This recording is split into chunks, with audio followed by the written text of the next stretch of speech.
All right, well, good morning. My name is Mark. Hey, do you have a routine that you go through in the morning? I don't know if it's just me or if this is a shared experience, but I guess over 41 years of life, I've gotten, just some things. When I wake up in the morning, there's just some things that I do, and I've noticed that it is a system that I live in. I don't like the mornings that I don't get to walk through those same things. The mornings that I get to fully, do all these things, then it's like, hey, that was a really good morning. That's one of the reasons that, I get up really early, and I don't mind early morning meetings, but I'm a little bit upset because, man, all right, so then it's going to mess up my system. That just means I have to get up an hour earlier, or my whole system's blown out of the water. Anybody agree with that? I don't know. Maybe it's just me. So I was going to kind of walk you through, and I promise this has a point, some of the things that, so I get out of bed in the morning. First thing I do, there's some Adidas slippers that we have, and I slide in those Adidas slippers. It started to be a little bit chilly, last week. Not today, goodness, but it started to be that way. And I've got some sweatpants that I've had a long time. And in fact, I've had it so long that the elastic band around the waist is not elastic anymore. So as I make my way to the kitchen, I have to actually hold them up, which Terry thinks is stupid, but... So I kind of stumble into the kitchen, And then the first thing always, there's this one kind of cereal. It's not the best tasting cereal in the world, but it's that healthy cereal that I go to. And I always wake up hungry, and I grab this box of cereal, make me a bowl of cereal, stumble, holding onto my pants and the cereal over to my chair, sit down in my chair, and pull up on my phone the BBC World News app. So always the BBC. Check out what the BBC has to say about what's been going on in the world. That kind of wakes me up and gets my mind going. Then it's time for the coffee ritual. So I make my way back over to the coffee maker.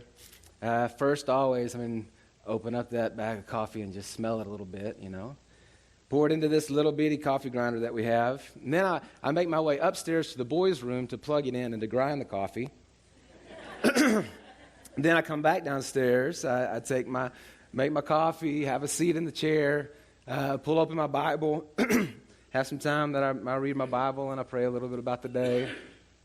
And then whenever there's about 15 minutes before it's time to get ready, I've got a workout that consists of going down to the floor, doing a push-up, and then standing back up, and going down to the floor and doing a push-up and standing back up. And I do that, there's kind of this way that I go about it for 15 minutes, not a minute longer. And then I go get ready for the day. And that's given enough time in the morning, it's just what I do. Now, every one of those steps has a purpose. There's a reason behind the things I do. There's an answer to the question why. I wear slippers, I don't go bare feet. We've got concrete floors and they get really, really cold, so you better wear slippers or it's just not comfortable. These pants are soft. And they're just nice. And until they fall apart and disintegrate, I'm going to wear them, I'm going to have to figure out like a clothespin or something to keep them up, but I'm going to wear these pants because I absolutely love them. It's this box of cereal that doesn't taste that great, but it's full of fiber, and it just gets things going in the morning. It's a good start to the day, I'm going to look at the BBC, not CNN, not Fox News. Why? Well, because the thousands of people who lost their lives in some natural disaster in Tunisia are going to get at least the same press as what Kanye wore to the Grammys. It's not going to be one-sided. It's going to be the world. I also love the way that all the British news anchors, if you've noticed, they have a big gap between their two front teeth, which tells me that, that's something that people like in England, which is awesome because if I hadn't had braces, my two front teeth are about this far apart, so I would be an incredible British anchor, man. I'm like, I missed my calling. Always British news. Coffee, because coffee is the nectar of God, right? It's just good. And I grind the coffee in my boys' room because they tend to need a little help getting woken up in the morning, and the coffee grinder is the perfect answer to that. Why the Bible? Why prayer? Because all of these steps are things that start up this day. And if I don't start out with God's perspective on life, I'll end up, naturally, the gravity will pull me back towards my perspective, my messed up perspective of what life is and who this story is really all about. In this workout, why 15 minutes? Because I've figured out that I only want to be tired and in pain the minimum effective dose. The minimum effective dose. So there's this workout that I figured out I can do, and it's the minimum effective dose to accomplish my purpose of staying somewhat fit, you know? So there you go. I don't know what your morning looks like, but that's why I do the things I do. And purpose equals why. What's the answer to the why? And I just think as a people, we don't ask the question why enough. Why do we do the things that we do? Not just our morning routine. Why do you have the job that you have? Why did you marry the girl that you married or not? Why did you move to Northwest Arkansas? Why are you here? Why are you at the Grove Church this morning? Why? Why? Why? We get so busy and we do so many things that we get our nose down and we just go through the motions of our day, and most of the time we never stop and just say, why? When we look at this story of Moses and we talk about what purpose is, what we're saying is, what is the why? What was the why for Moses? This incredible thing that's happening in Moses' life and the way that God's fixing to use him to set Israel free, is that, what's the why in his life? What's the purpose? It's funny to me that when we look at that story of the burning bush, and God starts to tell Moses what he's going to do through him, and Moses' response is, why me? Who am I? And that's hilarious to me because, all right, let's be honest, who else? Who else would have been, from Israel blood, but then at the same time brought up in the house of Pharaoh? Were there a lot of those gals running around? I think it was just him, right? This story of Moses didn't begin at the burning bush. It wasn't like all of a sudden that morning God said, hey, I'm going to let this guy do this thing. I mean, this thing had started a long time ago, right? I mean, all the things that happened in Moses' birth, his childhood, the 400 years of slavery, all of these things that God had been doing for a long time, his whole life, from before Moses was born. This purpose of Moses was in action, that God was going to use him. And Moses has the audacity to say, why me? Of course you. Who else? I think that happens a lot of times with us, that there's things that God wants to do in you, what he wants to do in me. But when he points it out, we just kind of like turn away and say, oh, that's for somebody else.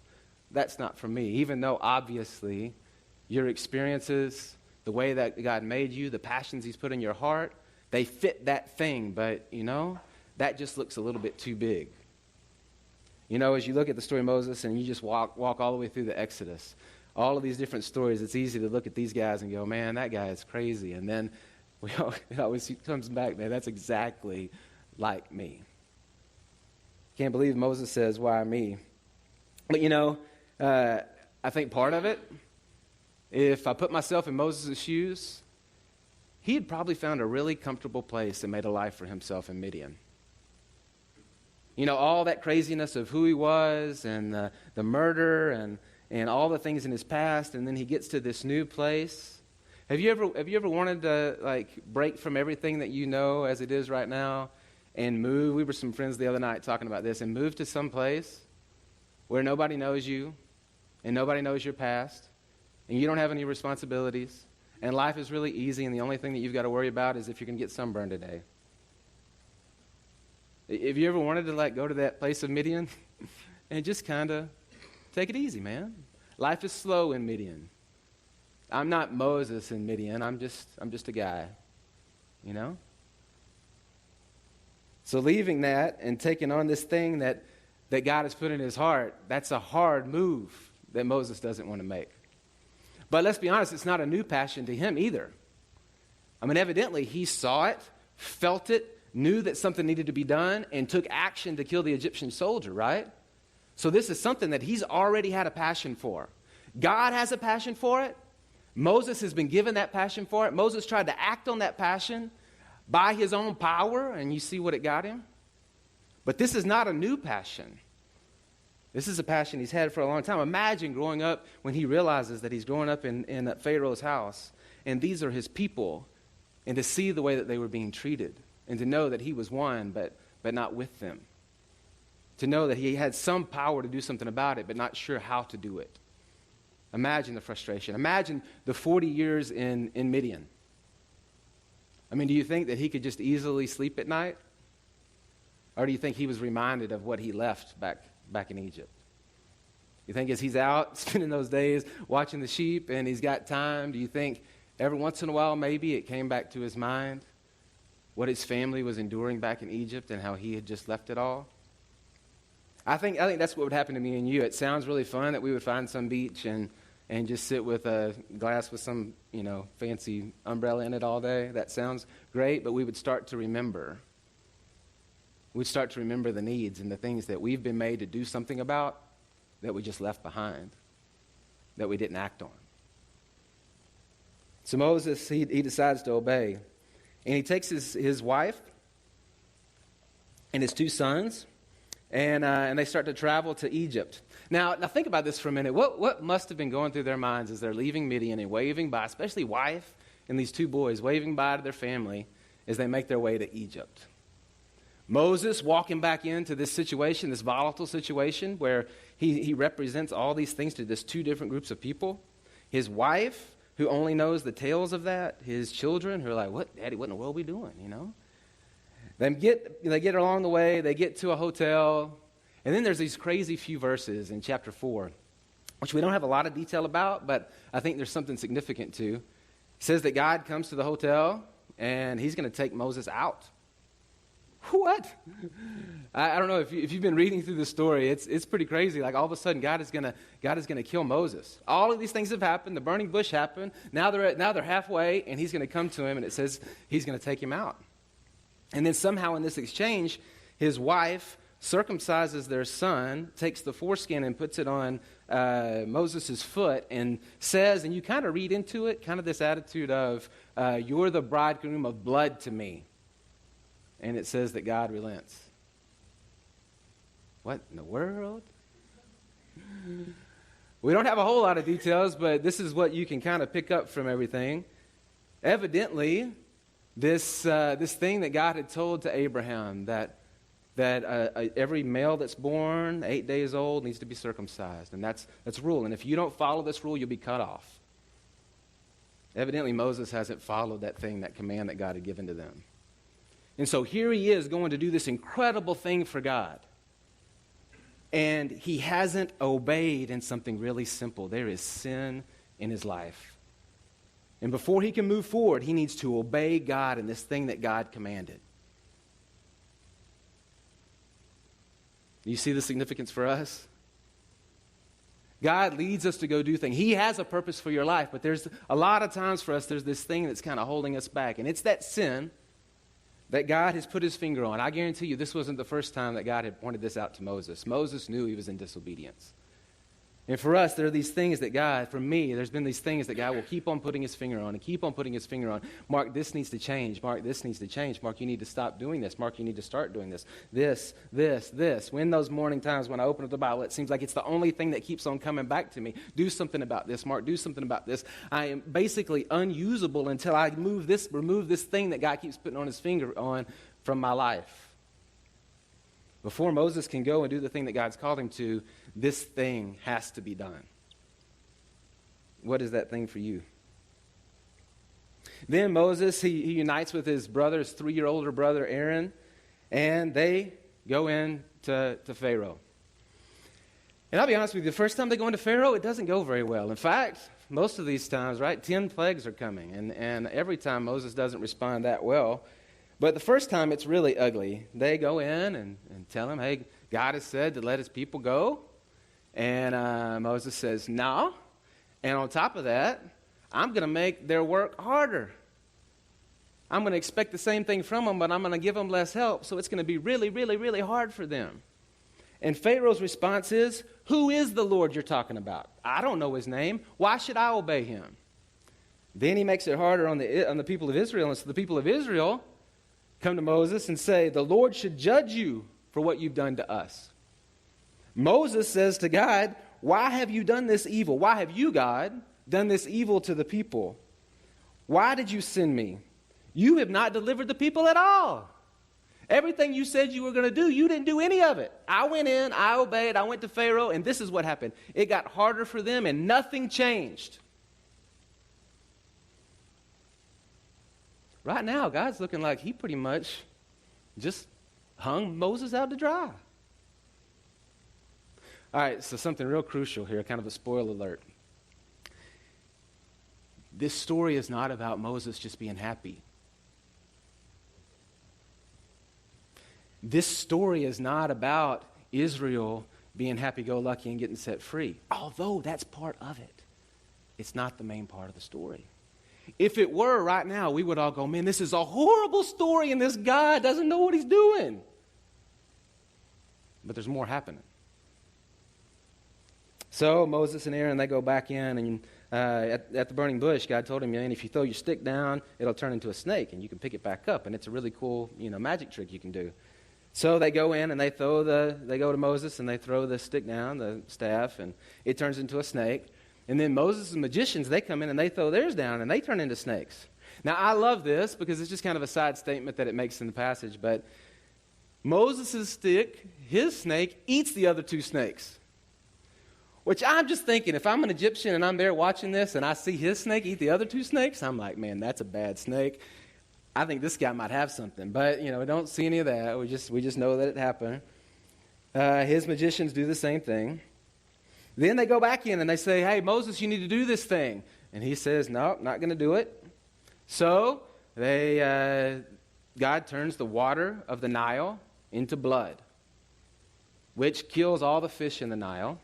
It even says that, I just love these little random things that I didn't remember from the past, like even their wooden vessels, like their bowls and such, the water in those things turn to blood. I'm talking the water of Egypt turns to blood. 7 days. And this is amazing to me. The sorcerers of Egypt, they do some kind of trick and do the same thing and turn water to blood. So Pharaoh's like, no biggie, my guys can do that. I would think 7 days of blood, water in the Nile would scare me half to death. But we hear again and again and again in the story that God hardens Pharaoh's heart. Where no matter how obvious it is, Pharaoh says, no, I will not let the people go. Now, why does he do that? God must be doing something. Then there's the frogs. They go in and say, let the people go. He says, no, I'm not going to let the people go. So the plague number 2 is frogs come up from the Nile and go all over Egypt. It says that they come and they go to their bed and they get in their food, and there are just frogs everywhere. And when God finally relents, all the frogs die. And it says that they have to carry all these frogs out in heaps. All of these dead frogs. And this is amazing to me. It says that the sorcerers of Egypt, they did the same thing. Somehow they made a bunch of frogs come up. So Pharaoh's like, no biggie, my guys can do that. Then plague number 3 is the gnats from the dust of the earth. So it's like the sand all of a sudden turns into gnats. And there are gnats. And I'm telling you, sometimes we get some gnats in our house. Gnats are, like 5 of them in our kitchen are bad. This says that the gnats, like the sand out in Egypt, all these gnats are coming out and going everywhere. And the magicians, this time, the magicians couldn't do this one. They could somehow mimic the water turning to blood, and they could somehow mimic the frogs, but they couldn't do the gnats. And they go to Pharaoh and they say, this is actually God. But Pharaoh's heart is hardened. Then, plague number 4, flies come from everywhere, except this time they totally take over the part of the Egyptian part of town. But the Hebrew neighborhoods, no flies. So if you're walking through town and you cross the tracks, there's flies on one side of the tracks, no flies on the other side of the tracks. God is bringing attention to that this people is my people and that this plague is specifically against Egypt. Plague number 5, all the livestock die, but not the livestock in the Hebrew community. Plague 6, boils come up on the skin of all the Egyptians, all these boils that turn into sores. And it's so bad that these magicians, they can't even stand and try to do anything before Pharaoh because these sores are hurting them so bad they're just in their bed. God continuing to show his power. And then plague number 7, hail falls in Egypt, which you got to imagine probably blew them away. And this hail was so big that it said it brought down the plants, it killed anything that was standing out in it, and it even brought down the trees. And that's some hail. Even brought down the trees. And then, chapter 9, during the middle of this whole hail plague, God says this. Exodus 9, beginning in 14.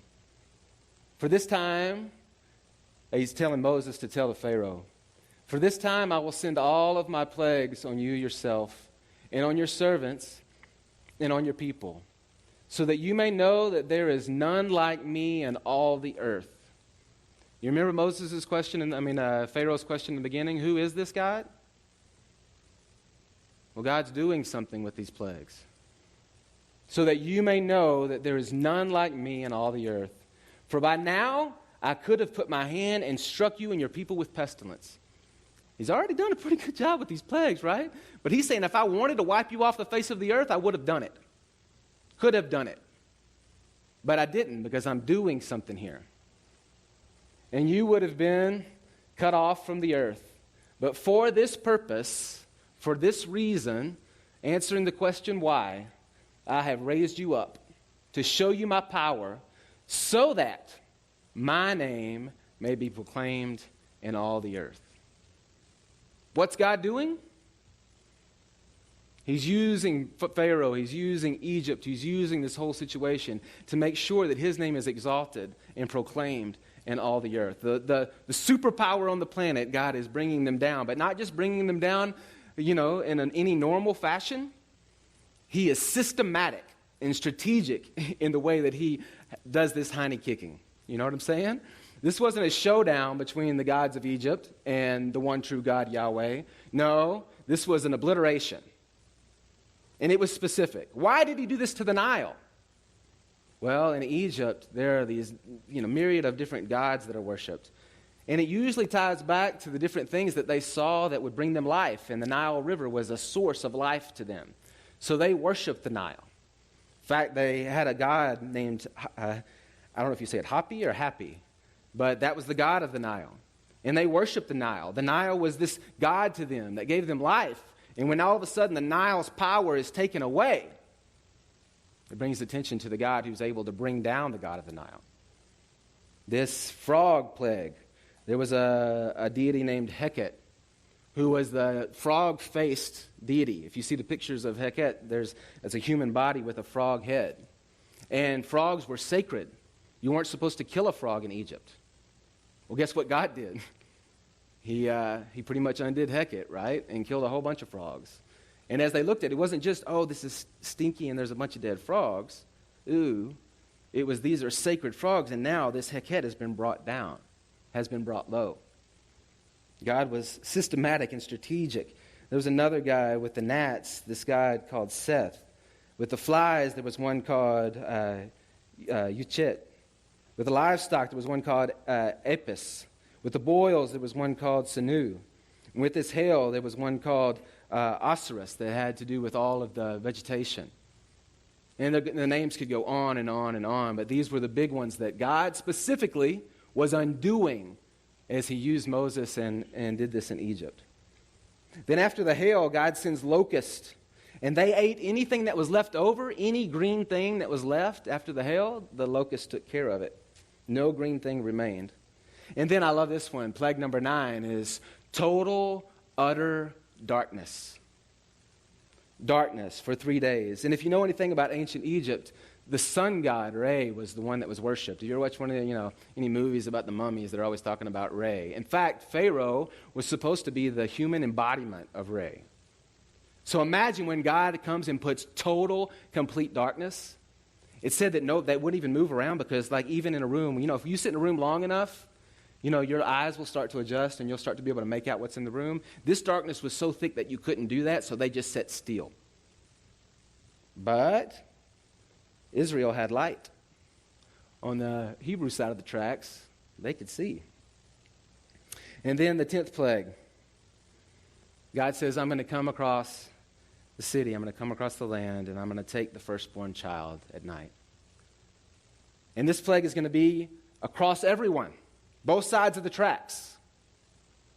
However, he comes to the people of Israel and he says, if you'll take a lamb and you'll slaughter it, and you'll take the blood of that lamb and you'll put it on your doorpost, when I pass over, the angel of death comes by, I will go over your house, and your firstborn child will be spared. And it happens. But you guys, this is just such a beautiful, incredible picture that the blood of this lamb, I don't know, growing up in the church I grew up in, sometimes the pastor would talk about, the blood of the lamb, put your faith in the blood of the lamb. And he would start talking about the blood of the lamb, and it kind of wigged me out a little bit, like, what lamb are you talking about, and why is there blood? And I just didn't get it, But he was referencing Jesus and going back to this, that Jesus is the lamb who was slain, and his blood was put on that wooden cross, and that blood by which we can be saved if we believe in it.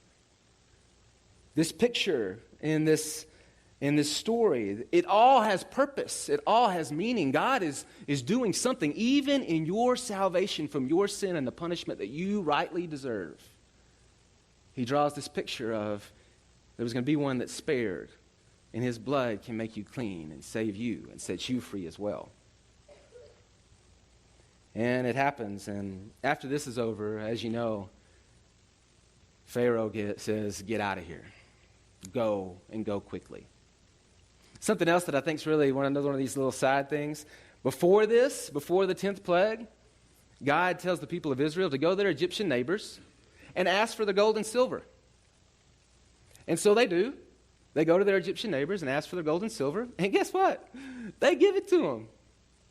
Talks about when they leave out, like the kids are walking around with gold and silver on, They're lugging it across the desert. They totally plundered Egypt. Now, Moses tried to do this earlier on. Let's say Moses could have done it by his own power. Let's say, what's the best that Moses could have done if he had gone in and tried to set Israel free? Take out a couple of soldiers, maybe get one family out. Egypt would still be in power, and Israel would be on the run. This thing that happened, it was a passion that was in Moses, but the bigger passion was in God. God wanted to set Israel free. God wanted to make his name great. God was going to do this thing. So what role did Moses actually play? He obeyed. He obeyed. God pointed a direction and said, do this thing. And he obeyed.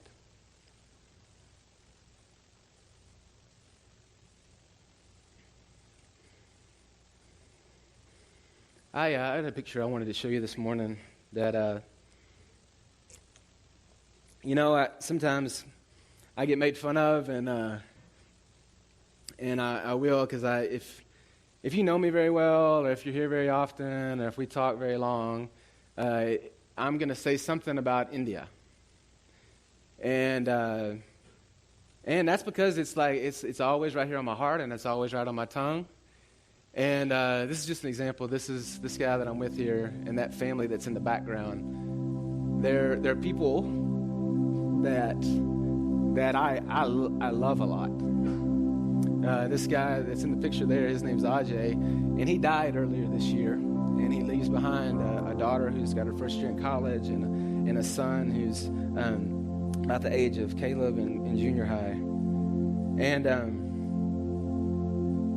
And this people that it doesn't make any sense to know or to care anything about. Ajay was born a few years before I was, on the total opposite side of the planet. Why does it matter?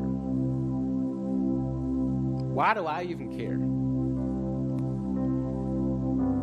Well, because one day I started studying about this place, India, and about the number of people, and about how little exposure there was to who Jesus was, and that it was possible that they could also believe in that blood of the Lamb that could set them free.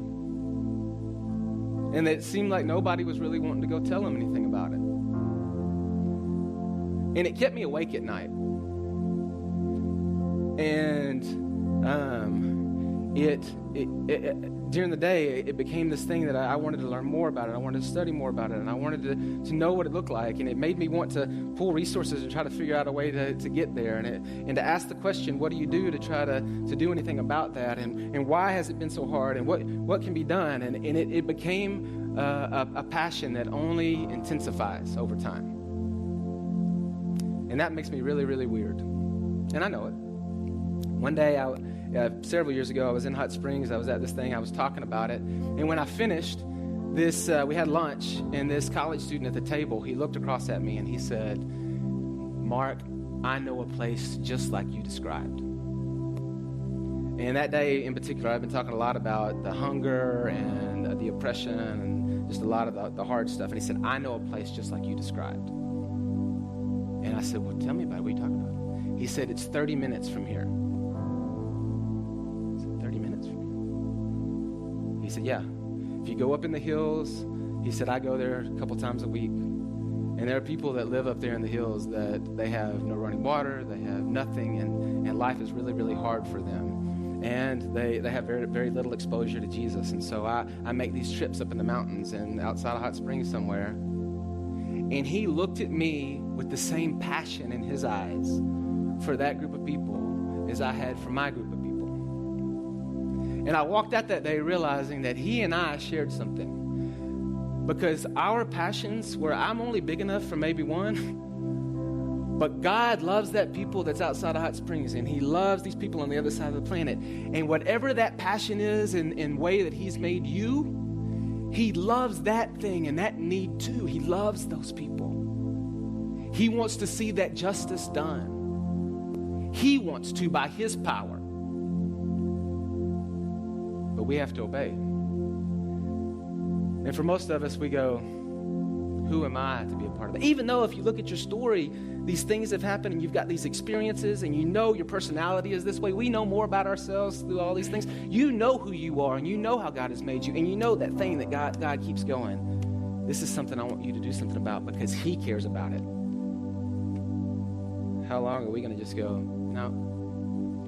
And I think the first step is just identifying what that thing is, and maybe you've never been asked. So I'm going to ask you this morning. In fact, we're going to have a little text campaign. After the service today, we'll bring it back up next week.